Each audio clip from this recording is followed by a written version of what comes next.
Voilà, agression rwandaise. Cette fois-ci, on va parler de l'apport de l'Église, l'Église des réveils en République démocratique du Congo. Nous recevons pour vous un des piliers de cette Église du réveil.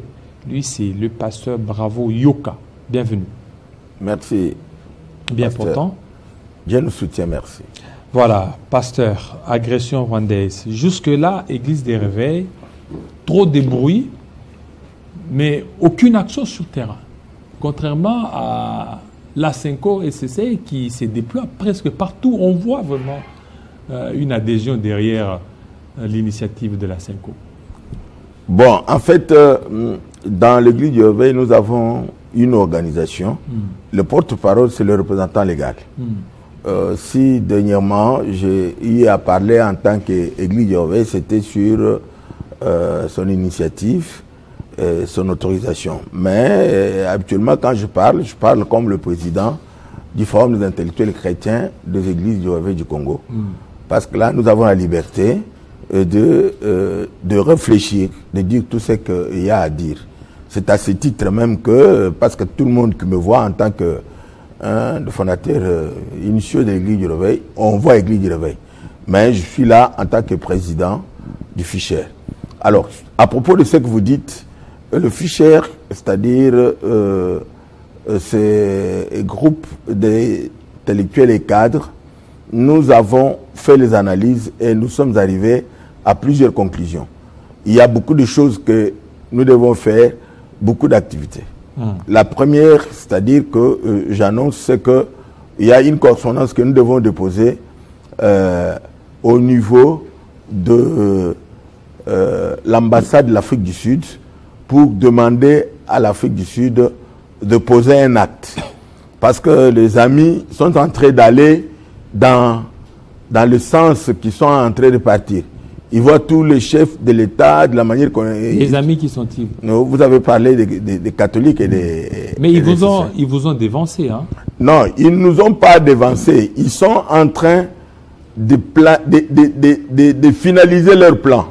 Leur plan, c'est quoi leur plan? Non, d'abord, les catholiques et les protestants, ils n'ont jamais accepté les élections qui ont amené le président Félix. Mais ça, c'est du passé. Non, c'est pas le passé. C'est du passé actuellement, et tout le monde se tourne maintenant vers l'avenir. Non, c'est pas le passé. Oui. C'est pas le passé. Pourquoi? Parce que quand quelqu'un a un plan, au moment où il échoue, il entre dans l'étape suivante. C'est pas un passé. C'est-à-dire, si vous aviez suivi mes interventions, quand j'ai répliqué sur leur acte, je vais vous dire des choses que eux, ils n'ont pas encore compris jusqu'à présent. Ils sont en train de chercher à faire un pacte social pour la paix. Mais il est fait avec le président étranger. Ce qui veut dire qu'ils ne comprennent rien. Nous avons compris, comme Sun City, qui avait amené 1+4 avec le président honoraire Joseph Kabila, n'a pas abouti. Il y avait une étape qui était restée. C'était quoi? C'était l'étape de la réconciliation. Et la réconciliation rentre aussi dans la mission que Dieu a donnée au président Félix. Parce qu'il devait réconcilier les gens. Il devait réconcilier les Congolais. Il devait réconcilier les hommes et arriver pas à un pacte social, à un pacte républicain de non-agression. Et c'est ça le projet du Fischer. Et ce que nous demandons maintenant, c'est quoi? C'est de demander au président africain, à Ramaphosa et à l'Afrique du Sud, de permettre que le Congolais retourne dans les formats de Sun City pour qu'ils puissent finaliser tout ce qu'ils ont à faire. En réalité, notre démarche, on va le finaliser quand le comité va se réunir aujourd'hui ou demain pour que nous puissions déposer la lettre.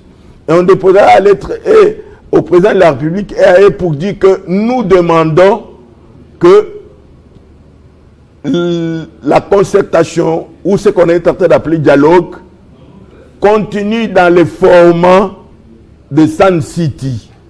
Sun City 1, 2 ou tout ça, je ne sais pas comment on va appeler ça, Sun City 3, ce que nous demandons, c'est que l'Afrique du Sud s'implique et que accepte que je ne sais pas s'il faut les appeler les belligérants, mais c'est-à-dire de personnes qui sont les parties prenantes descendent, mais en ce moment-là, avec les confessions religieuses et les catholiques. Mais maintenant, vous voulez vous adresser à l'Afrique du Sud. Oui.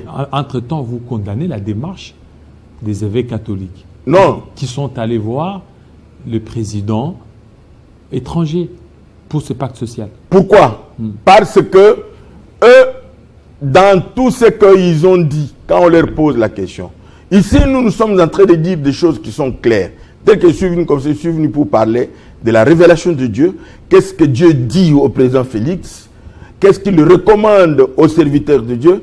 Qu'est-ce qu'il recommande au peuple de la RDC? Et sur base de cela, que chacun puisse s'évaluer et qu'il voit quel est le chemin qu'il faut prendre. D'abord, ce pays a été donné à Dieu, non? Quand on a fait la dédicace, on a donné le pays à Dieu. Qui sont censés être consultés ou entrer dans l'option quand tu as un problème. En dehors du fait que le président de la République et tous ses députés et tout le monde, qu'on les appelle traîtres ou tout ce qu'on peut dire, mais ils se retrouvent dans ce qu'on appelle l'onction royale. Hein? Ce sont ceux qui gouvernent. En dehors de ceux qui gouvernent, il y a l'onction prophétique. C'est-à-dire des gens qui parlent de la part de Dieu, c'est-à-dire qui ont écouté Dieu. Ils ne sont pas la bouche de Dieu parce que Dieu continue de parler lui-même. Dieu ne parle pas à une seule personne. Parce qu'il y a des gens ici qui sont appelés les prophètes de nation. Est-ce qu'ils peuvent nous dire comment est-ce que la guerre doit s'arrêter? Parce que je suis venu là, je suis venu pour vous dire que la guerre, j'avais déjà fait le message tel que je l'ai entendu. J'ai donné 3 points au président Félix. Et les gens se sont fâchés. Il y en a qui sont en train de me menacer, qui m'envoient des messages dans le téléphone en menaçant. Il y en a qui me disent non, il faut que tu puisses mettre ta vie en sécurité. Parce que j'ai dit au président Félix que le premier point, c'est le pardon. Ça veut dire l'amnistie, j'ai dit général, il ne faut pas poser de problème. Il faut pardonner. Pardonner. Même ceux qui tuent. Ceux qui tuent, là-bas, il y en a aussi qui tuent ici. Ceux qui tuent ici, c'est-à-dire les voleurs de millions. Ils tuent, non? Vous croyez que les gens qui ont pris les armes, ils ont pris les armes pourquoi? Ils ont pris les armes parce qu'ils ont constaté que les gouvernements ne sanctionnent pas les voleurs. Et quand il y a par exemple des personnes qui sont impunies ici, qui sont pardonnées, hein? Alors maintenant, si on ne pardonne pas ceux qui sont à l'extérieur, si Dieu veut pardonner les gens, disons, pourquoi est-ce que je parle de Sun City? Je parle de Sun City parce qu'il y avait des gens qui avaient tué, non? Hein? Il y avait des gens qui étaient des présidents de petites républiques. Oui, mais ça, c'est encourager l'impunité. Hein? Non, non, je dis ceci. Et avec la démarche des catholiques, on va encourager l'impunité. Parce qu'ici, le problème, c'est quoi? Le problème, c'est que celui qui était le président de la République de l'Équateur et tout ça, le président de Bafouansende, le président de Beni Butembo, le président de Koma Bukavu, le président, c'est-à-dire tous ces présidents-là, ils avaient tué. Ils avaient tué, mais ils se sont retrouvés à Sun City. Pour faire quoi? Pour se pardonner et dire oublions. Même si ils devaient oublier. La deuxième partie dont je parle, c'est-à-dire la réconciliation, hein, arriver au plan où les gens qui ont perdu le leur, qui puissent voir qu'au moins qu'on leur dise pardon, qu'on leur dise au moins comprenez. Vous comprenez? Il y a des personnes aussi qui sont en train de mourir par eux-mêmes. J'ai vu par exemple pendant que les gens sont entrés, le M23, quand le M23 est entré à Bukavu, tu as vu comment est-ce que les gens marchaient? Tu as entendu un coup de canon? Là-bas, il n'y a pas de gens qui ont été tués, mais il y a des gens qui se sont tués après.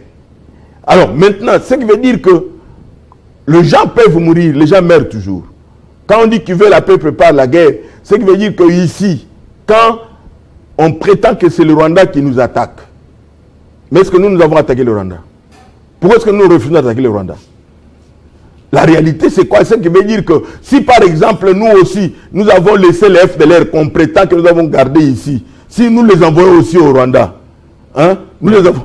Ici, il n'y a pas de FDLR. Il ne faut pas dire qu'il y a des FDLR. Non, mais c'est ce que quand Kagame attaque. Oui, non, là, ce sont des alibis des Kagame qu'on ne peut pas certainement... C'est pourquoi ici, si nous avions la pensée machiavélique et démoniaque de la manière qu'il se présente, il fallait créer un FDLR qui attaque aussi Kagame. Comme ça, Kagame va comprendre que maintenant, il ne peut pas continuer de mentir parce qu'il y a des gens qui l'attaquent. Bon, cela n'est pas mon propos. Mon propos est celui-ci, c'est-à-dire notre pays n'a pas de guerre contre les pays étrangers. Alors on a des guerres contre qui? C'est contre les esprits supérieurs. Des esprits qui veulent régner, qui veulent dominer les autres. Donc c'est une guerre spirituelle.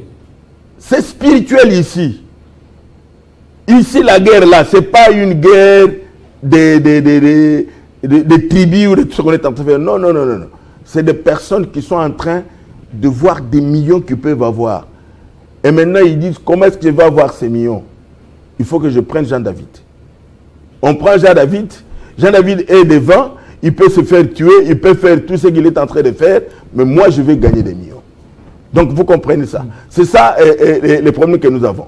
Donc, comme c'est un pays où, à un moment donné, les gens ont dit, passation de pouvoir civilisé, on avait appelé comment? Passation civilisée de pouvoir. Et pacifique, hein? Hein? Donc, dernièrement, j'ai suivi le chef de l'État, non? Qui parlait à Munich. Qu'est-ce qu'il a dit? Il a cité le président Joseph Kabila, honoraire, en disant que c'est lui qui est commanditaire. Mais moi, je pose la question, pourquoi est-ce que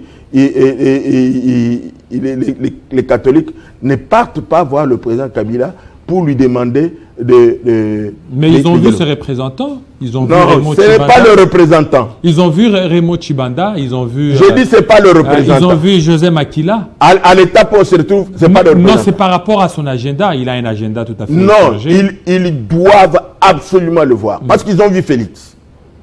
Ils n'ont pas vu les représentants de Félix. Ils ont vu Félix. Mais alors maintenant, vous, Église des Réveils, qu'est-ce que vous faites? Au lieu de vous attaquer à l'Église... à la Cinco SCC, vous, c'est quoi votre... On ne s'est pas attaqué. Alors maintenant, c'est quoi? On a dénoncé un projet... Alors, mais, bon, comment déjà vous dénoncez lorsque une frange de l'Église des Réveils est allée voir le président? Le président Félix Tshisekedi a dit qu'il était ouvert à toute initiative. Ce n'est pas une frange de l'Église des Réveils. Voilà, l'Église des Réveils. Non, non, non, non, non. C'était les confessions religieuses. Voilà, ces confessions religieuses. Autre que le catholique, parce effectivement, que... Oui. Voilà. Lorsqu'ils sont allés voir le chef de l'État, ouais. Le chef de l'État leur a dit qu'ils aillent voir les catholiques pour harmoniser afin qu'ils aillent ensemble. Maintenant, pour le moment, les catholiques vous ont dévancé. Ils étaient déjà au niveau des Goma et puis pour aller. Mais jusque-là, l'Église des Réveils, vous ne proposez rien. Mais c'est ça que je suis en train de vous dire qu'en tant que fichier, oui. Parce que quand ils sont en train de partir là-bas, est-ce que vous avez suivi le message du cardinal Ambongo d'avant-hier? Il dit qu'après avoir été à Ituri, Bunia, après avoir traversé Beni et tout ça, je trouvais vraiment qu'il y a un grand complot. Le complot de balkanisation et tout ça. Mais moi, je suis en train de vous dire que l'affaire balkanisation ne m'a jamais effrayé. Pourquoi? Parce que quand Memba avait cette partie-là, et que Roger Lumbal avec Bafasende, Mboussa Yamoussi avec les KML, le Roubero et les autres là-bas, c'était aussi la balkanisation. Parce que les gens ne savent pas que personne ne pouvait partir du pouvoir ici pour aller là-bas. Au point où on se retrouve. Ce qui veut dire que si, par exemple, le chef de l'État, je ne sais pas si il a été inspiré ou si il a les informations, parce que les gens disent qu'il est très informé, et de la manière que les gens disent, ce qui veut dire qu'au moment où il identifie le chef de l'État, ce qu'il doit faire, c'était quoi? C'était que maintenant, les gens qui sont en train d'aller voir le gens, ils n'ont pas reçu la charge du chef de l'État parce que les porte-parole du gouvernement ont refusé. Il a dit qu'ils n'ont pas été envoyés. Mais quand le chef dit qu'il était tout à fait ouvert à toute initiative... Inclusive. Oui, et qu'il demande aux autres d'aller voir les évêques, c'est qu'il était tout à fait... C'est ce que je suis en train de dire, que pour que nous puissions voir le géant, les évêques catholiques et protestants. Nous voulons aussi un médiateur, un facilitateur. Le médiateur et le facilitateur que nous voulons, c'est Ramaphosa. Hein? C'est lui qui avait fait avec Sun City. Les confessions religieuses ne peuvent pas y aller d'eux-mêmes. Ils ne peuvent pas continuer d'aller sans avoir... Qui est leur facilitateur? Quand ils ont fait tout ce qu'ils sont en train de faire, ils vont donner le rapport à qui? Et celui-là, il va appeler qui va réunir qui? Mais là, l'Afrique du Sud vient de faire quoi?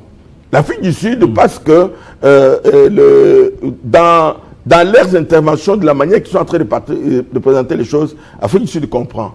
Et aussi, l'Afrique du Sud semble être une terre de paix pour la RDC.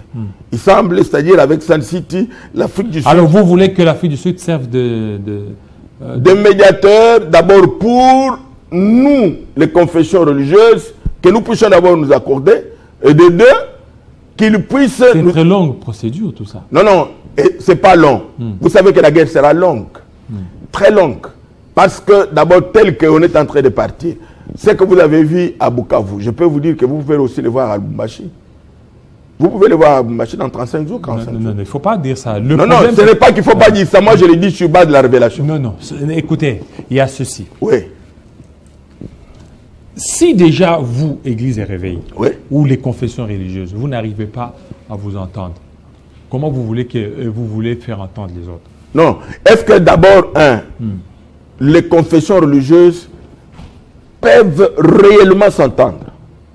Mais c'est à vous d'aider, pas parce que vous avez d'abord chassé l'Église catholique et les CC. On laisse où? Mais vous les avez mis à l'écart. Non, ils se sont mis à l'écart parce qu'ils ont refusé quasiment. Hein? Eux, ils ont refusé quasiment. Ils voulaient de quelqu'un d'autre quand ils devaient. Ça, c'est la parenté. Ça, c'est la parenté. C'est pas la parenté, c'est ça la genèse. Quand vous refusez la genèse de l'affaire, hein, vous n'allez jamais arriver à la conclusion. Le grand problème que nous avons ici, c'est un problème qui vient de quelle manière est-ce que le pouvoir est passé entre les mains du président Kabila vers les mains du président Félix. Et pendant ce temps-là, qu'est-ce qui est arrivé qui peut ramener des choses au trouble? Parce qu'il faut bien que vous puissiez bien retenir qu'au moment où les choses sont parties de manière pacifique, les gens ont commencé à travailler ensemble. Et il y a eu maintenant, sur le plan de la révélation, je te dis ce que le Seigneur a dit. Le Seigneur a dit que le président Félix, il doit prendre une décision de manière à ce que l'union sacrée ne constitue pas un obstacle par rapport à l'unité de la nation. Ce qui veut dire... L'union sacrée ne s'est jamais opposée à ça. Non, non, je te dis que l'union sacrée, c'est ce qui constitue l'obstacle à l'unité de la nation. Et je te le dis sur base de la révélation. Vous êtes journaliste, même si vous êtes dans le monde des églises, mais je vous dis par révélation. Et le détail que j'ai, les chefs de l'État qui me reçoivent, et que je le lui dise. Parce que je ne vais pas combien dire que vous avez dit à la télévision. Non, je dis qu'ils me reçoivent et que je le lui dise en face. Avec tout ce qu'il y a. Le chef de l'État est considéré comme un serviteur de Dieu dans l'onction royale. Il doit consulter réellement les autres serviteurs de Dieu, le sacrificateur et le prophète. Oui, mais il a des pasteurs qui sont tout autour de lui. Non, ceux qui sont tout autour du président, je le dis d'une manière ouverte, ils ont perdu leur appel. Ils ont perdu leur appel? Oui. Ils ont perdu leur appel à quoi? Mais je n'ai pas peur de dire ce que je dis. Non, il ne faut pas dire ça. Excusez-moi. Ils ont perdu leur appel, pourquoi? Parce que personne ne dit au chef de l'État ce que Dieu dit. Ils sont en train de dire, j'ai 2 messages dans mon téléphone, où je peux bien vous le dire, où quelqu'un dit, ah non, des choses comme ça, je ne peux pas le dire au chef de l'État. Mais tu es à côté de lui, tu es serviteur de Dieu. Mais dis la vérité, dis ce qu'on vous dit. Je donne un message, je dis, voici ce que Dieu recommande au chef de l'État. Non, des choses comme ça, je ne peux pas faire. Bon, ça, vous allez le dire lorsque vous allez... Non, c'est pourquoi je dis qu'en même temps... Lorsque vous allez le voir, si... Non. Est-ce que vous avez demandé une audience? Parce que le directeur de cabinet, c'est un pasteur. Le directeur de cabinet, c'est un pasteur. Oui, et qui fait quoi? Non, c'est un pasteur. Qui fait quoi? C'est qu'il a la révélation. Oui. C'est que si aujourd'hui vous voulez rencontrer les chefs de l'État, il ne peut pas... Qui vous a dit qu'il a la révélation? Il ne peut pas être... il n'a pas la révélation. S'il avait la révélation, il aurait réuni tout le monde qu'on appelle prophète pour leur poser la question. Ici, on est en train de réunir les représentants légaux. Non, il y a des pasteurs, il y a des prophètes de la cour. Non, c'est les prophètes de la cour. Et ces prophètes qui sont là, qui prient pour les chefs de l'État. Vous les connaissez très bien. Le prophète qui était autour de roi dans la Bible prophétisait faux. Et quand Michée est venu, Sédécia, c'est la même frappée pour dire d'où est-ce que Dieu nous a abandonnés pour venir te parler. Comme c'est une affaire biblique. Mais cela est connu et puis c'est la vérité. Non, c'est juste un cas, mais non, il y a d'autres cas. Pas juste un cas. Et je suis en train de te dire que les amis qui sont autour du chef de l'État, ils n'ont pas la possibilité de confirmer qu'eux-mêmes ils sont partis pour voir les autres prophètes, ils les ont réunis pour réunir et connaître qu'est-ce que Dieu est en train de recommander. Parce que quand moi je donne le message, après avoir parlé à celui qui m'a dit non, des choses comme ça, je ne peux pas aller dire au chef, il y a eu des gens qui m'ont appelé ou qui ont appelé des collègues pour leur dire que non, il faut faire attention avec ça, ils ne peuvent pas parler de cette manière. C'est comme si c'était eux qui m'envoyaient parler. Bon, écoutez, vous avez prié.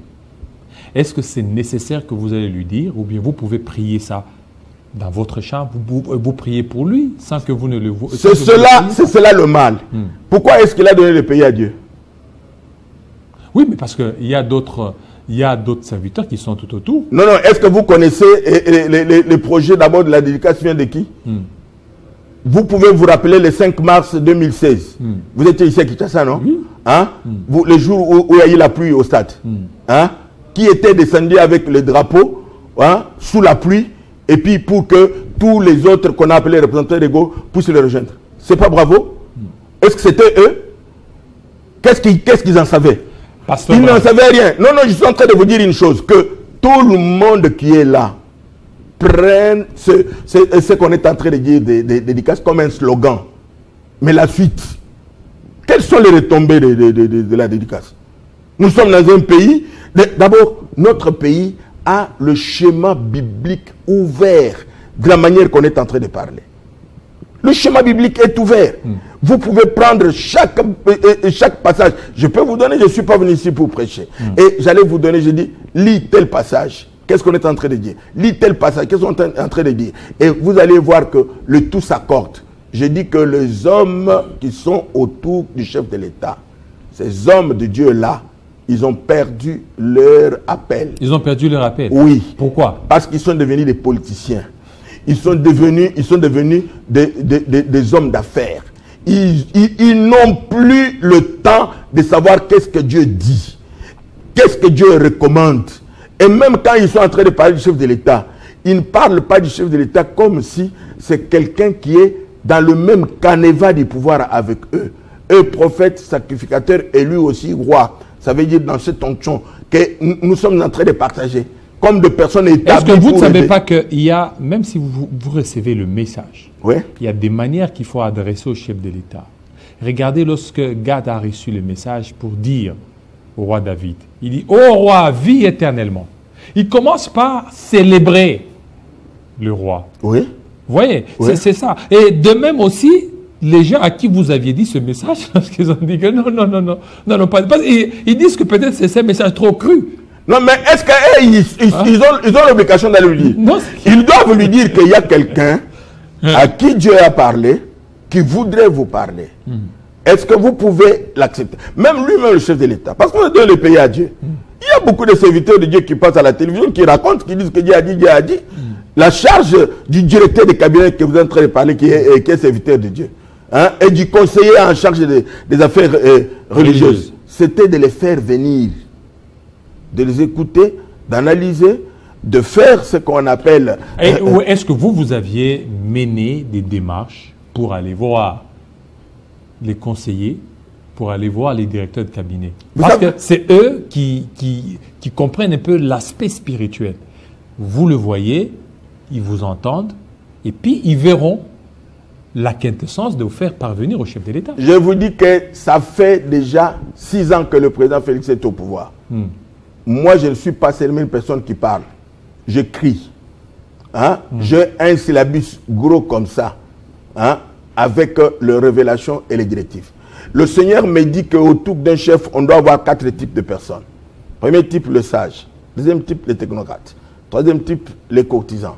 Quatrième type, les fanatiques. Maintenant, il me pose la question. Dans votre pays, qui sont autour du chef? Ça, c'est Dieu qui vous a dit. Oui. Et maintenant, quand moi, je commence maintenant à analyser, je sais que les sages, ce sont les gens qui ont traversé les époques. Hein? Ils savent arrondir les angles et ils peuvent dire au chef, ne fais pas ça. Les technocrates, ce sont des gens qui travaillent et qui défendent les chefs par leur travail. Les courtisans, ce sont les gens, oh non, oh, l'équipe bango, aux adéboulonneurs, aux ceci. C'est ça. Les fanatiques, ce sont les gens qui se battent, qui ingérient, qui racontent, qui font des histoires. Maintenant, qui sont autour du chef? Alors maintenant, c'est quoi les directives? Qu'est-ce que vous avez reçu? La directive, oui. La directive. Parce que vous n'allez pas tout dire ici. Vous allez dire l'essentiel, peut-être en résumé. Le reste là, c'est réservé au chef. Parce que si vous dites ça ici, il n'y aura aucune importance de vous recevoir. Non, non, c'est ce que je suis en train de dire. Allez-y. Le chef de l'État a donné le pays à Dieu. Ça, c'est d'abord un. 2. Qu'est-ce que Dieu lui a demandé de faire? Dieu lui a demandé 2 choses importantes. La première chose, c'était réconcilier le peuple et leur destin. Deuxième chose, c'était la réforme courageuse et surtout la réforme de la justice. Parce que la justice permettrait que la RDC garde sa position d'hospitalité et pour tout le monde. Maintenant, sur base de ce qu'on lui a recommandé et l'engagement que le chef lui-même avait pris pendant qu'il était en train de prier avec les gens, même avant qu'il puisse devenir président, il n'a rien fait. Vous comprenez? Il n'a rien fait. Il faut que quelqu'un lui rappelle pour dire que l'Éternel dit que vous avez pris tel engagement, et vous ne l'avez pas fait. Vous avez reçu telle mission, et vous ne l'avez pas fait.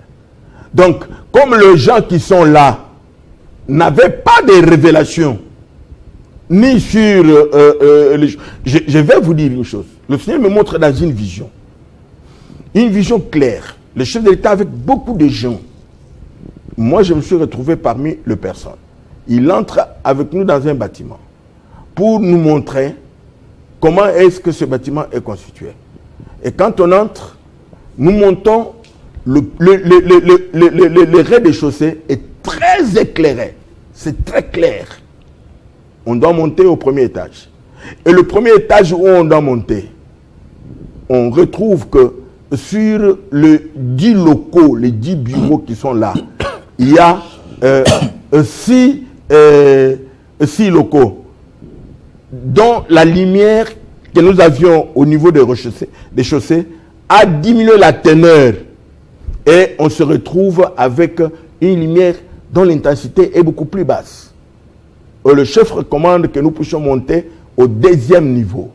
Et quand on tente de monter au 2e niveau, on retrouve maintenant que les 6 locaux qui avaient l'intensité assez diminuée, ce sont vraiment c'est comme des bougies, et un local a une lumière qui est un peu plus faible, à peine on peut se voir, et 3 locaux, on ne se voit pas. Donc, maintenant, comme c'est ténébreux, le chef demande de pouvoir maintenant descendre, hein, c'est-à-dire d'aller au 3e niveau pour pouvoir allumer. Et pendant que le chef veut sortir, nous ne nous sommes plus vus, ni avec le chef, ni avec les autres. Chacun avec son téléphone, il allume pour descendre. C'est dans la précipitation pour descendre. Maintenant, quand on descend devant ces bâtiments, maintenant, l'esprit me montre. Le premier niveau, c'est le tas qu'on est en train de voir. Et le niveau 5 ans, c'est le niveau de 5 ans de mandat. Le 5 ans de mandat, on montre que chaque niveau, la situation est toujours évaluée avec les 5 ans de mandat passés. Et on donne les explications, les détails.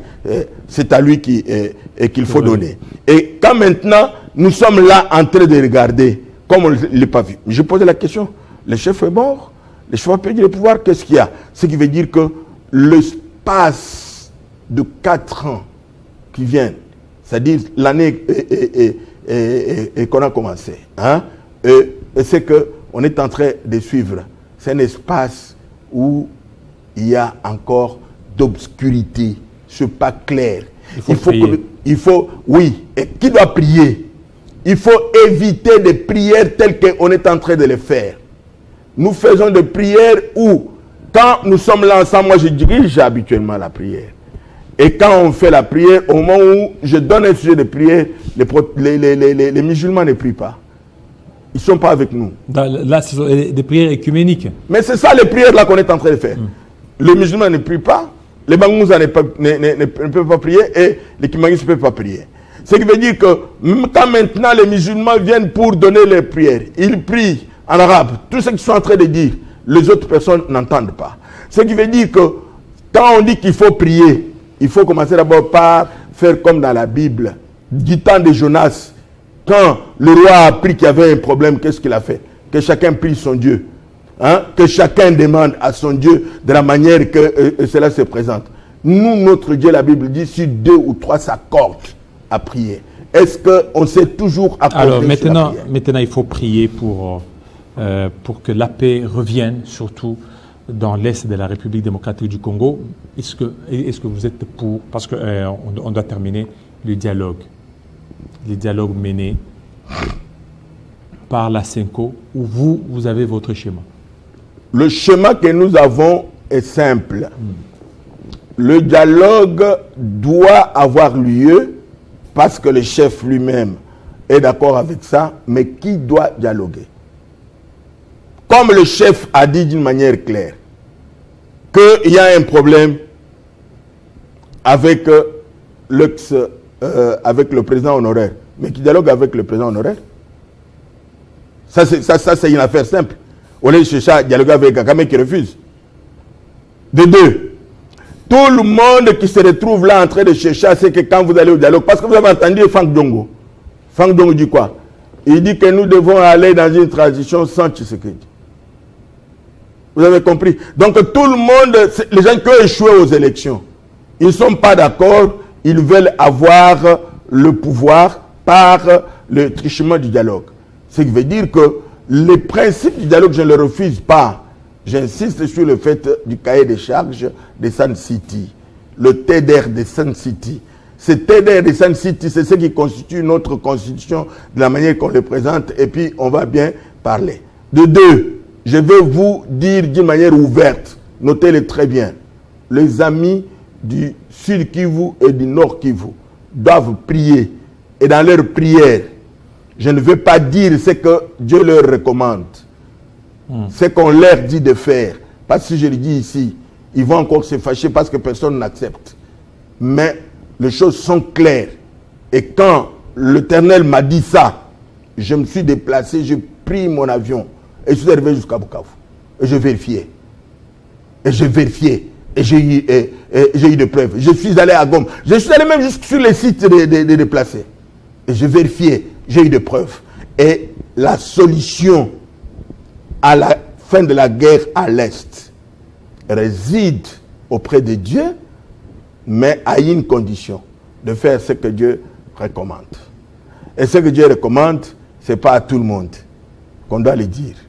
C'est au chef de l'État et aux amis de Goma. Moi, je pose la question, pourquoi est-ce que les amis de Goma, parce qu'eux aussi, ils prient, pourquoi est-ce que la guerre entre toujours chez eux et ça entre toujours comme ça? Ça va, là, essayez de voir, d'entrer en contact aussi avec le directeur de cabinet. Je n'entre pas en contact, tel que j'ai dit comme ça, qu'il est en train de suivre les Télé 50, voilà. Il suit Télé 50, qu'il me fasse venir, au lieu de m'envoyer le message, c'est conseiller. C'est conseiller quand ils suivent par exemple une vidéo, tout ça, ils m'envoient le message auprès des collègues voilà. Pour dire qu'il ne faut pas qu'ils fassent ça. Non, le problème c'est quoi?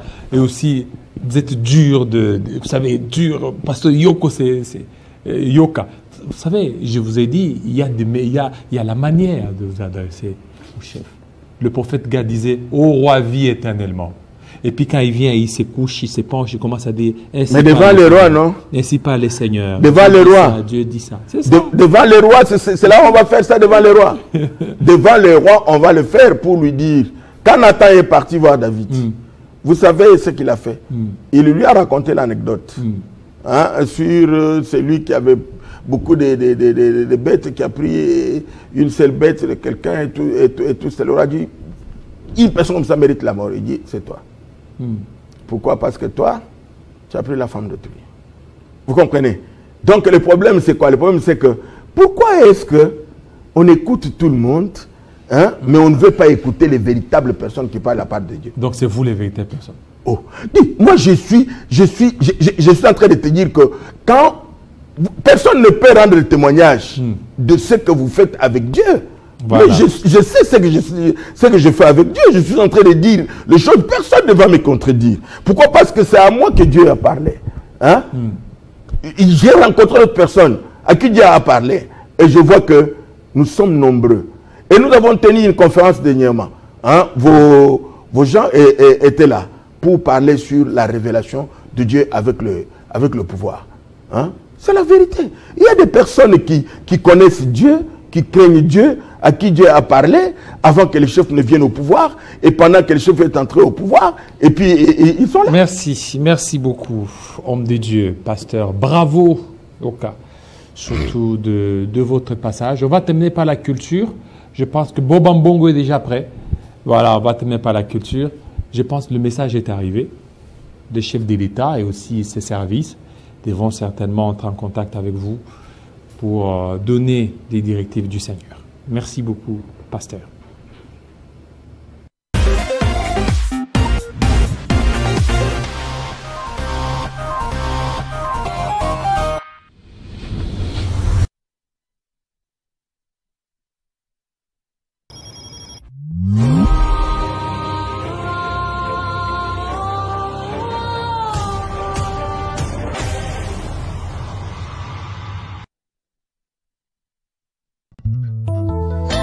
Tu m'as aimé le premier et je t'aime en retour, Jésus.